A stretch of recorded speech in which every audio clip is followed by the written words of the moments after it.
नमस्कार साथियों, रिट की तैयारी करने वाले विद्यार्थियों के लिए बहुत ही उपयोगी वीडियो आज मैं आपके बीच लेकर आया हूं। और इस वीडियो के अंतर्गत आपके साइकोलॉजी का पूरा रिवीजन हो जाएगा। Very very important points question के रूप में मैं आपके बीच इस वीडियो के माध्यम से लेकर आया हूं। मात्र 15-20 मिनट की ये वीडियो होगी और यकीन मानिए आपके लिए बहुत ही फायदेमंद वीडियो होने वाली है ये, जहां तक 23-24 जुलाई को रिट एग्जाम का सवाल है। आपने साइकोलॉजी की अच्छी तैयारी की भी है और अगर इन प्रश्नों को आपने देख लिया है तो यकीन मानिए आपका कॉन्फिडेंस चरम सीमा पर होगा।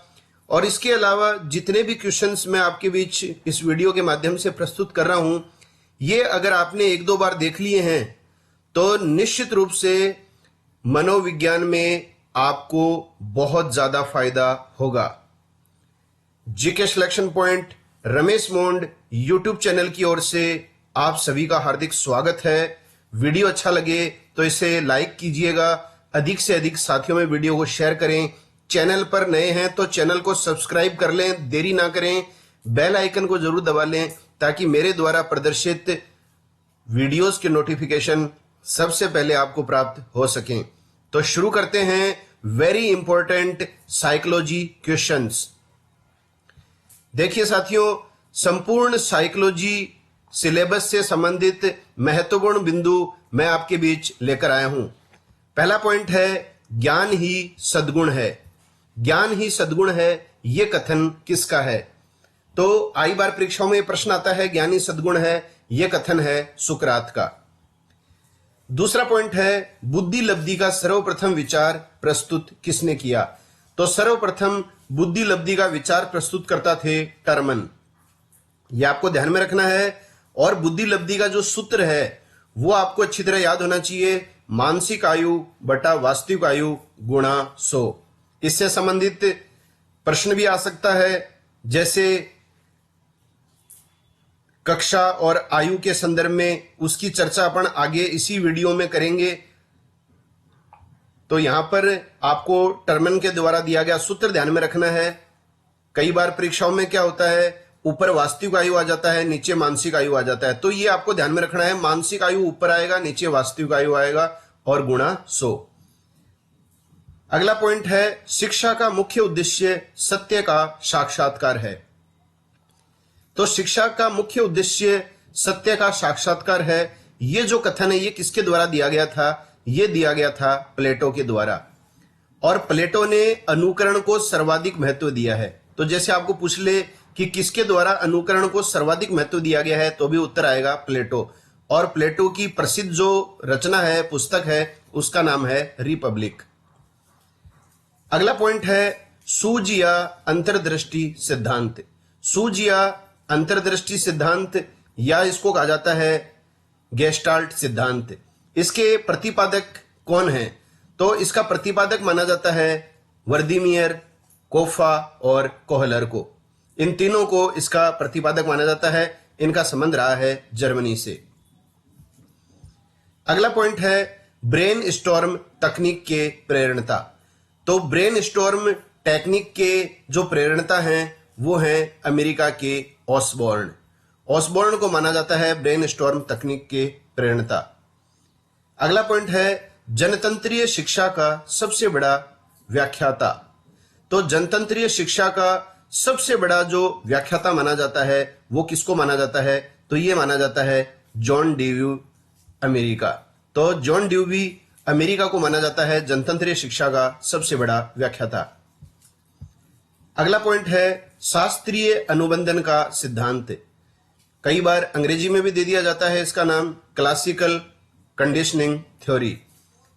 इसका प्रतिपादक किसे माना जाता है? तो इसका प्रतिपादक था पावलोव। और किस देश के थे ये? रूस के। और इन्होंने अपने सिद्धांत में कुत्ते पर प्रयोग किया था। तो फादर ऑफ कंडीशनिंग भी कहा जाता है पावलोव को। अगला पॉइंट है शिक्षा मनोविज्ञान को शिक्षक निर्माण की आधारशिला माना। तो शिक्षा मनोविज्ञान को शिक्षक निर्माण की आधारशिला जो माना गया है, यह माना गया है चार्ल्स स्किनर के द्वारा।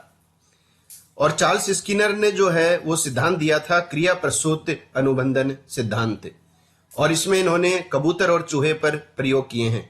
कोई सा भी प्रश्न आपकी परीक्षा में आ सकता है, मोस्ट इंपॉर्टेंट पॉइंट्स हैं ये, या फिर इनको क्वेश्चन मान लीजिए, और एक दो बार इन सभी प्रश्नों को आप अच्छी तरह कंसंट्रेशन के साथ जरूर सुनकर जाइएगा।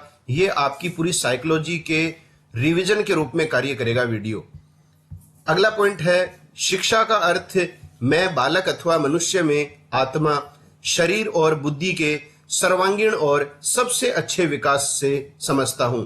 ये जो कथन है ये दिया गया था महात्मा गांधी के द्वारा। अगला पॉइंट है मनोविज्ञान को व्यवहार का विज्ञान माना है। तो मनोविज्ञान को व्यवहार का विज्ञान माना है वाटसन ने। अगला पॉइंट है संज्ञानात्मक विकास का सिद्धांत दिया। संज्ञानात्मक विकास का सिद्धांत दिया है जीन पियाजे ने। अगला पॉइंट है अभ्यास द्वारा व्यक्ति को किसी भी कार्य में निपुण बनाया जा सकता है। यह कथन किस सिद्धांत का बोध कराता है? तो अभ्यास के द्वारा किसी भी व्यक्ति को किसी भी कार्य में निपुण बनाया जा सकता है, परफेक्ट बनाया जा सकता है। यह कथन किस सिद्धांत का बोध कराता है? तो थॉर्नडाइक का सिद्धांत है प्रयत्न एवं भूल का सिद्धांत। यह आपको ध्यान रखना है। और इस सिद्धांत के अन्य नाम भी परीक्षाओं में आ जाते हैं। अन्य नाम है उद्दीपन अनुक्रिया सिद्धांत, अधिगम का बंद सिद्धांत, आवृत्ति का सिद्धांत और स्टिमुलस रेस्पॉन्स थ्योरी या एसआर थ्योरी। और इन्होंने इस सिद्धांत पर किस पर प्रयोग किया था? बिल्ली पर प्रयोग किया है। अगला पॉइंट है प्रमुख अध्ययन विधियां तथा प्रवर्तक। देखिए साथियों, वैसे तो बहुत सारी विधियां हैं, लेकिन ये वो विधियां हैं जो आपको याद होनी चाहिए, बार बार परीक्षाओं में पूछी जाती हैं। सबसे पहला है मनोविश्लेषणात्मक विधि। मनोविश्लेषणात्मक विधि के प्रवर्तक हैं सिगमंड फ्राइड, वेरी इंपॉर्टेंट। समाजमिति विधि के प्रवर्तक हैं जे.एल. मोरेनो। प्रयोगात्मक विधि के प्रवर्तक हैं विलियम वुंट। अंतःदर्शन विधि के प्रवर्तक हैं विलियम वुंट, और इनके स्टूडेंट थे, शिष्य थे टीचनर। इन दोनों को माना जाता है अंतःदर्शन विधि का प्रवर्तक। बहिर्दर्शन विधि के प्रवर्तक माने जाते हैं जे.बी. वाटसन, और प्रश्नावली विधि क्वेश्चनरी मेथड के प्रवर्तक माने जाते हैं वुडवर्थ। तो ये अच्छी तरह आप ध्यान में रख लेना। मनोविश्लेषणात्मक आ जाए तो फ्राइड आ जाएगा, समाजमिति मोरेनो, प्रयोगात्मक विधि विलियम वुंट, अंतर्दर्शन वुंट और टीचनर, बहिर्दर्शन जे.बी. वाटसन और प्रश्नावली विधि के वुडवर्थ। अगला पॉइंट है साइकोलॉजी लैटिन भाषा के दो शब्दों साइको और लोगस से मिलकर बना है। तो यह भी प्रश्न है कि साइकोलॉजी जो है वो कौन सी भाषा के दो शब्दों से मिलकर बना है? तो लैटिन भाषा के दो शब्दों से मिलकर बना है। कौन से शब्दों से? साइको और लोगस। इन दोनों शब्दों का तात्पर्य क्या है? तो देखिए साथियों, साइको का जो तात्पर्य होता है वो होता है आत्मा, और लोगस का जो तात्पर्य है वो है विज्ञान। तो आत्मा का विज्ञान। वीडियो अच्छा लग रहा है तो इसको लाइक जरूर किया करें। मात्र मोटिवेशन के लिए आप वीडियो को लाइक जरूर करें। अगला पॉइंट है अच्छी आदतों को व्यक्तित्व निर्माण में महत्वपूर्ण किसने माना है? तो गुड हैबिट्स को पर्सनालिटी डेवलपमेंट में इंपॉर्टेंस किसने दी है? तो वो है डब्ल्यू जेम्स। और डब्ल्यू जेम्स ही सर्वप्रथम आदतों को मनोवैज्ञानिक ढंग से प्रस्तुत करने वाले मनोवैज्ञानिक थे। तो प्रश्न आ जाता है सर्वप्रथम आदतों को मनोवैज्ञानिक ढंग से किसने प्रस्तुत किया? तो वो किया था जेम्स ने। अगला पॉइंट है मनोविज्ञान का क्रमबद्ध अध्ययन चरण। तो देखिए साथियों, क्रमबद्ध अध्ययन चरण आपको पता होना चाहिए। सबसे पहला जो चरण है इसका माना जाता है आत्मा का विज्ञान, दूसरा चरण है मन का विज्ञान, तीसरा चेतना का विज्ञान और चौथा है व्यवहार का विज्ञान। अब इसमें यह भी बात पूछी जा सकती है कि आत्मा का विज्ञान जो है ये इसके समर्थक थे कौन थे? तो अरस्तु थे। मन का विज्ञान इसके समर्थक थे वुडवर्थ। चेतना का विज्ञान इसके समर्थक प्रमुख जो थे वो थे विलियम जेम्स। और व्यवहार का विज्ञान इसके समर्थक हैं वाटसन। वाटसन की तो परिभाषा भी आपने अच्छी तरह पढ़ी होगी, मुझे एक बच्चा दो और मैं उसे जो चाहता हूं वो उसे बना दूंगा। तो ये आपको परिभाषा ध्यान में होनी चाहिए, ये वाटसन के द्वारा दी गई परिभाषा थी। अगला पॉइंट है मनोविज्ञान जीवित वस्तुओं के व्यवहार का विधायक विज्ञान है। तो जीवित वस्तुओं के व्यवहार का विधायक विज्ञान मनोविज्ञान को किसने कहा है? तो ये परिभाषा दी है विलियम मैकडूगल ने। अब देखिए 2-3 पुस्तकें हैं, उनको आप अच्छी तरह पढ़ लीजिए। Principles of psychology, principles of psychology पुस्तक लिखी गई है विलियम जेम्स के द्वारा। साइंस एंड ह्यूमन बिहेवियर, ये लिखी गई है बीएफ स्किनर के द्वारा। मोटिवेशन एंड पर्सनैलिटी, ये किताब लिखी गई है अब्राहम मैस्लो के द्वारा। तो ये तीनों किताबें जो हैं वो इंपॉर्टेंट हैं। अब देखिए मैंने 4 मनोवैज्ञानिकों के नाम लिखे हैं जो नोबेल पुरस्कार से सम्मानित हो चुके हैं। तो ये प्रश्न आ जाता है निम्नलिखित में से कौन सा नोबेल पुरस्कार से सम्मानित है या नहीं है। तो यहां देख लीजिए आप, नोबेल पुरस्कार से सम्मानित होने वाले मनोवैज्ञानिकों के नाम इवान पावलोव। हालांकि वर्ष आपसे नहीं पूछे जाते, फिर भी मैंने दे दिए, मेंशन कर दिया है वर्ष। 1904 में इनको मिला था इवान पावलोव को। हर्बर्ट साइमन, निर्णय के सिद्धांत के लिए इनको मिला है, डिसीजन मेकिंग थ्योरी के लिए। और पावलोव आप जानते ही हो, जो थ्योरी है कंडीशन रेस्पॉन्स थ्योरी, उसके लिए मिला है। 1978 में मिला है साइमन को। रोजर स्पेरी, इनको 1981 में मिला था नोबेल पुरस्कार।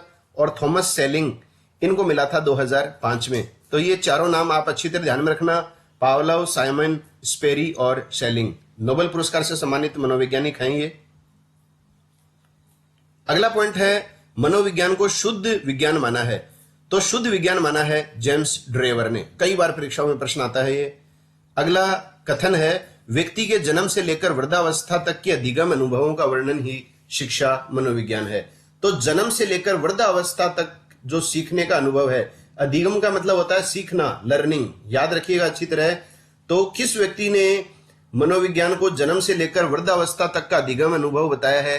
तो वो बताया है क्रो एंड क्रो ने। मनोविज्ञान की प्रथम प्रयोगशाला स्थापित की। मनोविज्ञान की जो पहली लेबोरेटरी प्रयोगशाला जो स्थापित की गई थी वो की गई थी विलियम वुंट के द्वारा। और इसमें यह भी आ सकता है कि कहां यह प्रयोगशाला स्थापित की गई, किस वर्ष की गई?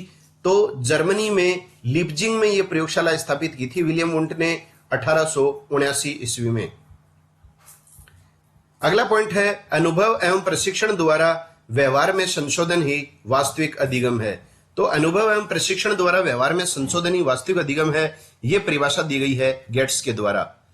शिक्षा मनोविज्ञान वर्तमान में अपनी किस अवस्था में है? तो वर्तमान में या वर्तमान प्रेजेंट में शिक्षा मनोविज्ञान किस अवस्था में है? तो यह है साथियों शैशवावस्था में। और शैशवावस्था का काल होता है जन्म से लेकर 5 वर्ष तक। हालांकि कुछ मनोवैज्ञानिकों ने जो है 6 वर्ष भी बताया है, लेकिन आप एक अनुमान के रूप में ध्यान में रखिए जन्म से 5 वर्ष तक का काल है शैशवावस्था का काल। नवीन ज्ञान एवं अनुक्रियाओं को प्राप्त करने की प्रक्रिया अधिगम प्रक्रिया कहलाती है। तो नवीन ज्ञान व अनुक्रियाओं को प्राप्त करने की प्रक्रिया अधिगम प्रक्रिया कहलाती है। ये जो है परिभाषा दी गई थी, ये दी गई थी वुडवर्थ के द्वारा। और वुडवर्थ ने सीखना विकास की प्रक्रिया है, ये कथन भी दिया है। सीखना विकास की प्रक्रिया है, यह कथन भी वुडवर्थ के द्वारा दिया गया था। अगला पॉइंट है समतात्विक सिद्धांत के प्रवर्तक। समतात्विक सिद्धांत के प्रवर्तक माने जाते हैं थॉर्नडाइक।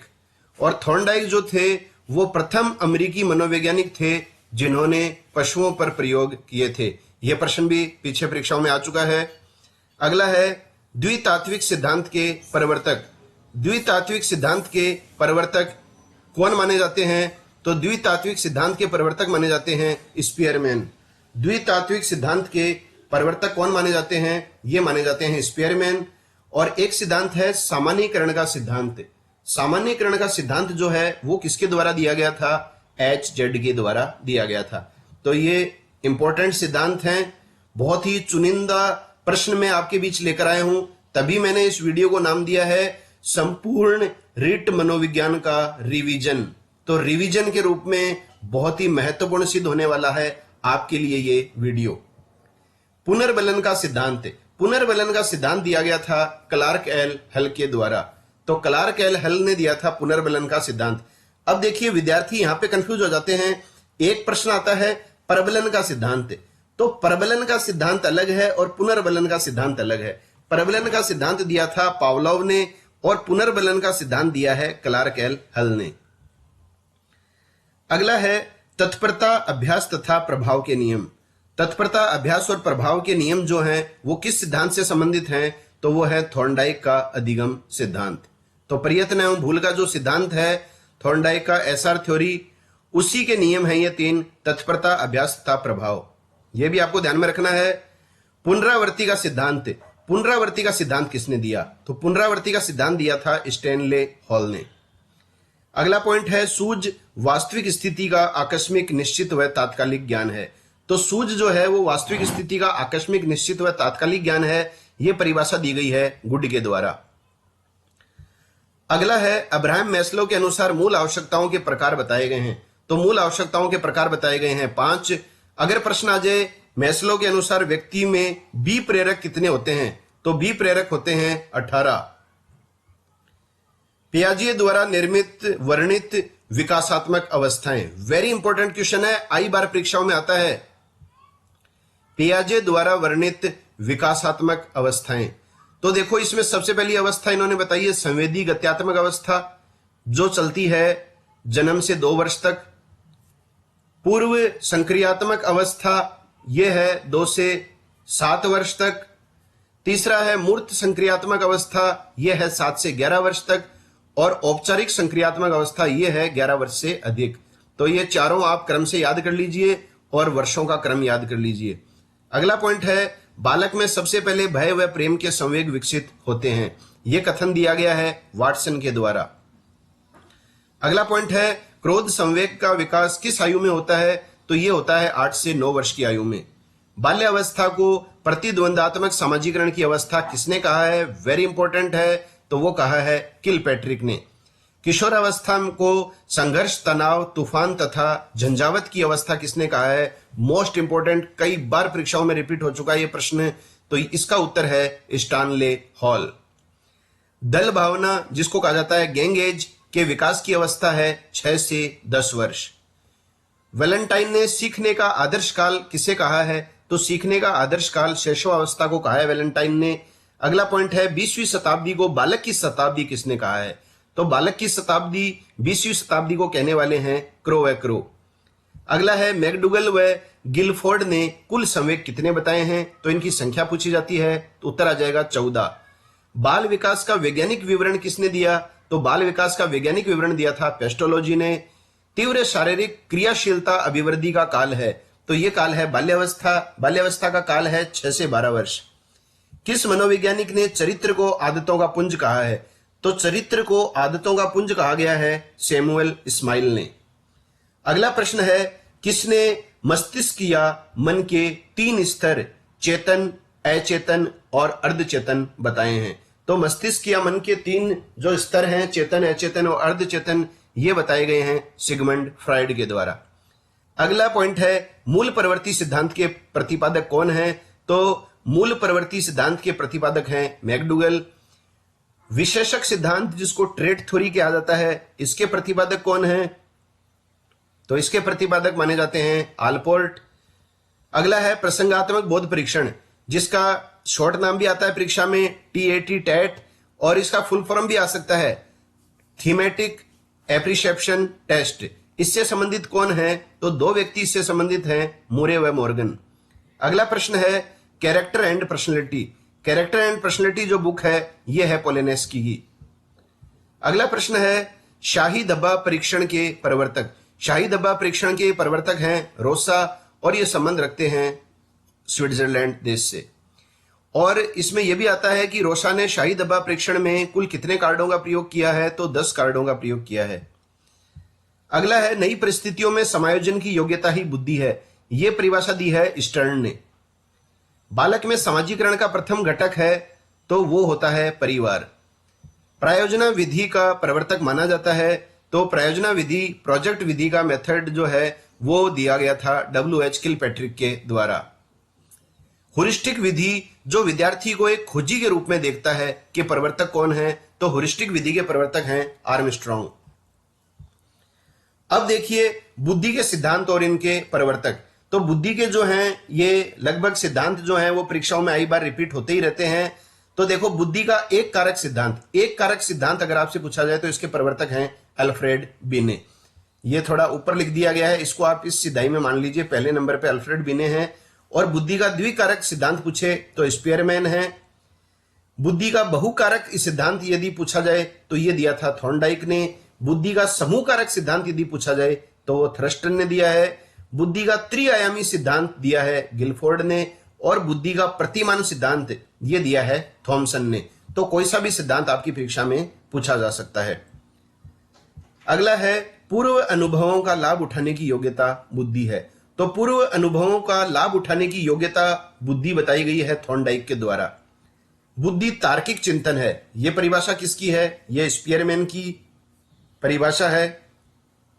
अब देखो बात शुरू में हमने बुद्धि लब्धि की थी, तो बुद्धि लब्धि और इसका विवरण देखिए। ये कुछ स्टेप्स हैं बुद्धि लब्धि के ऊपर से नीचे की ओर। तो 140 से ऊपर यदि बुद्धि लब्धि हो जाती है किसी की तो उसको माना जाता है प्रतिभावान, जीनियस। ये परीक्षाओं में पूछे जाते हैं। 120 से 129 के मध्य का जो बुद्धि लब्धि स्तर का बालक है वो किस श्रेणी में आएगा? तो वो उत्तम है, सुपीरियर है। 80 से 89 के बीच यदि बुद्धि लब्धि पाई जाती है तो मतलब वो मंद बुद्धि और पिछड़ा, डल है।